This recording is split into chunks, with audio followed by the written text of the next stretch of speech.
Recursion series में आपका स्वागत है। आज हम लोग बात करने वाले हैं कि सबसेट प्रिंट करना है लेकिन लेक्सिकोग्राफिकल ऑर्डर में। क्या मतलब है इस बात का? आप क्वेश्चन को देख सकते हैं। रिकर्जन प्रॉब्लम 7 है। मैं इसको अपने हैकर रैंक की URL पे अपलोड कर दूंगा। तो अब आपको सबसेट प्रिंट करना है लेकिन लेक्सिकोग्राफिकल से डरने की ज़रूरत नहीं है। शब्द बड़ा खतरनाक सा है, लेकिन इसका मतलब बस यही है कि असेंडिंग ऑर्डर में, मतलब जो अल्फ़ाबेट्स होंगे, जो कैरेक्टर्स होंगे, जो स्ट्रिंग होगी वो अल्फ़ाबेटिकल ऑर्डर में अरेंज होगी, मतलब असेंडिंग ऑर्डर में अरेंज होगी। ठीक है, तो सबसेट प्रिंट करना है।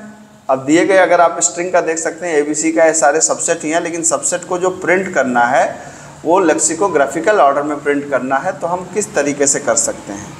कल मैंने सबसेट प्रिंट करने का आपको मैकेनिज़्म तो समझाया ही था कि अगर मान लीजिए आपके पास एक इनपुट है AB और आउटपुट आप क्या लेके चलते हैं? ब्लैंक लेके चलते हैं। तो आप क्या कर सकते हैं? आप डिसाइड करते हैं कि आप एक बार नहीं लेंगे और एक बार लेंगे। जब आप नहीं लेंगे तो आउटपुट क्या हो जाएगा? ब्लैंक ही रहेगा। और लेंगे, एक मिनट, और इनपुट क्या हो जाएगा? B बचेगा। और जब आप लेंगे तो आउटपुट क्या हो जाएगा?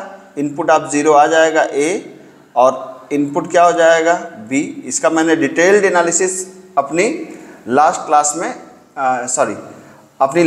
में मैंने कर रखा है, इसका डिटेल्ड एनालिसिस। ठीक है, कि जब आप एक कैरेक्टर को लेंगे और कैरेक्टर को नहीं लेंगे तब क्या होगा। ठीक है, तो अब क्या है कि अब इसको, जैसे आपने कहा कि ये हम लोग क्या कर सकते हैं, एक बार मैंने कहा नहीं लेंगे, एक बार आप लेंगे। अब क्या है, फिर से आपने डिसाइड किया कि एक बार आप नहीं लेंगे, फिर आप एक बार लेंगे। जब नहीं लेंगे तो आउटपुट क्या होगा? ब्लैंक। इनपुट में क्या हो जाएगा? ब्लैंक। यहाँ पे आउटपुट में क्या हो जाएगा? B, और इनपुट में क्या हो जाएगा? ब्लैंक। यहाँ पे क्या हो जाएगा? इनपुट में नहीं लेंगे तो आउटपुट पुराना वाला ही चला आएगा। इनपुट में क्या हो जाएगा? ब्लैंक। यहाँ पर जब आप लेंगे तो आउटपुट में क्या हो जाएगा? A के साथ में B आ जाएगा, इनपुट में क्या हो जाएगा? ब्लैंक आ जाएगा। ये हम लोग ऑलरेडी पिछली क्लास में डिस्कस कर चुके हैं, है ना। तो ये जब इनपुट ब्लैंक हो तो ये हमारा आउटपुट आ गया, ये आउटपुट हमारा आ गया, ये आउटपुट है हमारा। अब दिक्कत है कि हम लोग पिछली बार क्या कर रहे थे कि हम लोग इसको एज इट इज़ प्रिंट कर दे रहे थे। हम लोग इस वाले को, इस एलिमेंट्स को एज इट इज़ हम यहाँ पे प्रिंट कर दे रहे थे। हमारे जो आउटपुट थे, इन आउटपुट को हम यहाँ पे प्रिंट कर दे रहे थे। ठीक है, अब दिक्कत है कि ये देखिए तो अल्फ़ाबेटिकली अरेंज नहीं है, क्योंकि पिछली बार क्या आ रहा था? B आ रहा था, B के बाद A आ रहा था, फिर AB आ रहा था। जबकि अब उल्टा चाहिए, अब आपके पास A चाहिए, फिर AB चाहिए, तब B चाहिए। ठीक है, अब क्या कर सकते हैं आप ये बताइए।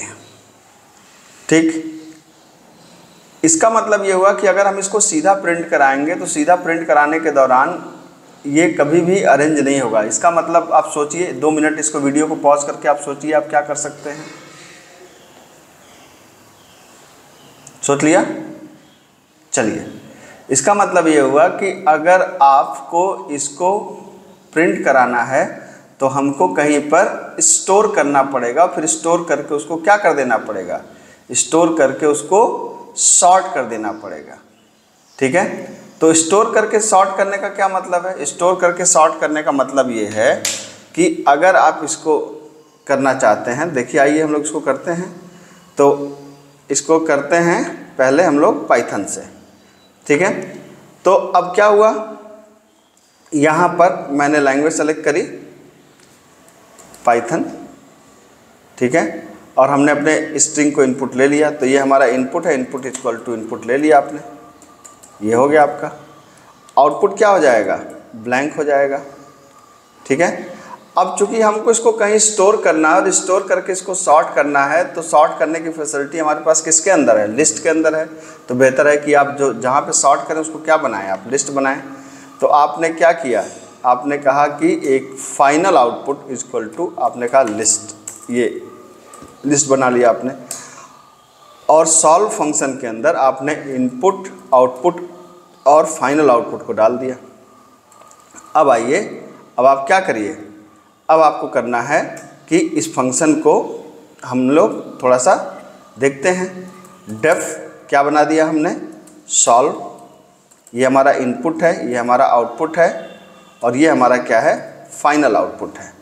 ठीक है, तो फाइनल आउटपुट में अब आपने क्या किया, आपको पता ही है कि यदि आप चेक करते हैं कि लेंथ ऑफ इनपुट क्या हो जाए, 0 हो जाए, मतलब ब्लैंक हो जाए, तब आउटपुट प्रिंट करना। लेकिन आउटपुट को इस बार हमको प्रिंट नहीं करना है, इस बार आउटपुट को हमको किसी जगह पे स्टोर करना है। और नॉन इम्पटी को तो हमको इम्पटी भी चेक करना पड़ेगा। तो यदि आउटपुट इज इक्वल टू या नॉट इक्वल टू ब्लैंक, ऐसे कर सकते हैं आप, तब क्या हो जाए, फाइनल आउटपुट डॉट अपेंड। आपने किसको अपेंड कर दिया, करंट आउटपुट को, और आपने क्या कर दिया, रिटर्न कर दिया। ठीक है, ये तो बेस कंडीशन हो गई। अब रिकर्जन वैसे ही चलेगा आपका। रिकर्जन कैसे चलेगा, आपने कहा एक बार नॉट पिक, आपने कहा नहीं लेंगे, नहीं लेंगे मतलब पुराना आउटपुट ही आ जाएगा। आपने कहा पिक मतलब लेंगे, लेंगे तो इसका मतलब क्या हो जाएगा कि पुराने आउटपुट के साथ में इनपुट आप 0 की वैल्यू आ जाएगी। उसके बाद आपने क्या किया, आपने इनपुट से एक कैरेक्टर हटा दिया। तो ये भी मैंने तरीका बताया था, इनपुट इक्वल टू इनपुट का 1 कोलन, ये हटा दिया आपने। फिर आपने क्या किया, आपने सॉल्व फंक्शन को कॉल किया। एक बार कहा आपने इनपुट और नॉट पिक के साथ में फाइनल आउटपुट आपका रहेगा ही रहेगा। और एक बार आपने सॉल्व फंक्शन के अंदर किया इनपुट और पिक। ठीक है, और ये हो गया आपका फाइनल आउटपुट। ठीक, अब ये फंक्शन आपका हो गया। तो अब क्या होता है कि आप ध्यान से देखेंगे तो असल में हुआ क्या है, असल में इसमें हो ये रहा है कि ये जो यहाँ पर एक एरे बन रहा है, यहाँ पर बेसिकली एक एरे बन रहा है। और एरे के अंदर जो भी सबसेट हैं आपके, ठीक है, जैसे बी गया, फिर ए गया, फिर ए बी गया, ये एरे के अंदर स्टोर हो जा रहे हैं। जब एरे के अंदर, इस एरे का नाम क्या है, फाइनल आउटपुट। ठीक है, तो अब इस एरे के अंदर जब ये फंक्शन ख़त्म होगा तो ये क्या होंगे कि ये, अगर आप देख सकते हैं, आप यहाँ पर चाहें तो प्रिंट करके फाइनल आउटपुट को आप देख सकते हैं कि फाइनल आउटपुट कैसा दिख रहा है। अभी आउटपुट नहीं आएगा आपका, लेकिन आप चेक करने के लिए हमेशा प्रोग्राम धीरे धीरे बनाएं, एक साथ ना बनाएं। ठीक है, तो आपने ये बनाया, फाइनल आउटपुट को देखिए, ये देखिए आ गया सी बी, ये 3 के लिए तो सी बी, ये सारे आ गए यहाँ पर। लेकिन अभी जैसा हमको आउटपुट चाहिए वैसा आउटपुट नहीं मिल रहा, हमको तो ऐसा चाहिए ना आपको, जबकि ऐसा आ गया। तो ठीक है, जब आ गया तो अभी पहले क्या है, अभी 2 बातें हैं। पहले तो ये सी पहले है, बी बाद में है, इसका मतलब ये सॉर्टेड नहीं है।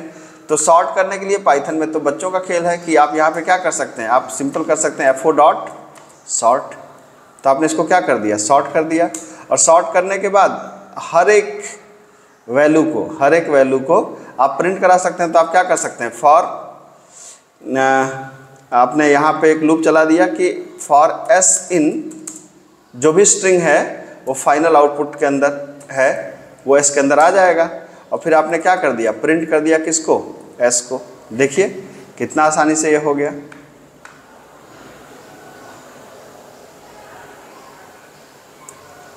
अरे अच्छा, ये भी प्रिंट हो रहा है ना, ये प्रिंट नहीं होना चाहिए, एग्जैक्टली मैच करना चाहिए ना हमारा आउटपुट, ये नहीं होना चाहिए। अब देखिए अगर आप इसको करेंगे तो वाह, हो गया। सबमिट कर दीजिए एक बार, देखिए तो ये आपका कोड हो गया। मेरे ख्याल से कुछ खास समझाने की ज़रूरत नहीं है, सिर्फ हमने यहाँ पे एक एक्स्ट्रा स्पेस लिया, एक्स्ट्रा स्पेस के अंदर हमने इसको ऐड कर दिया। फिर उस स्पेस को, चूँकि ये म्यूटेबल होता है, याद रखिए, मतलब ये फंक्शन ख़त्म होने के बाद जो वैल्यू चेंज होगी वो यहाँ पे रिफ्लेक्ट होगी। तो जो भी रिफ्लेक्ट होगी उसको हमने यहाँ पे सॉर्ट किया, सॉर्ट करने के बाद हमने एक वैल्यू को पाइथन में प्रिंट करा दिया, कोई समस्या नहीं है। ठीक है, मिलते हैं अगले लेक्चर में, थैंक यू।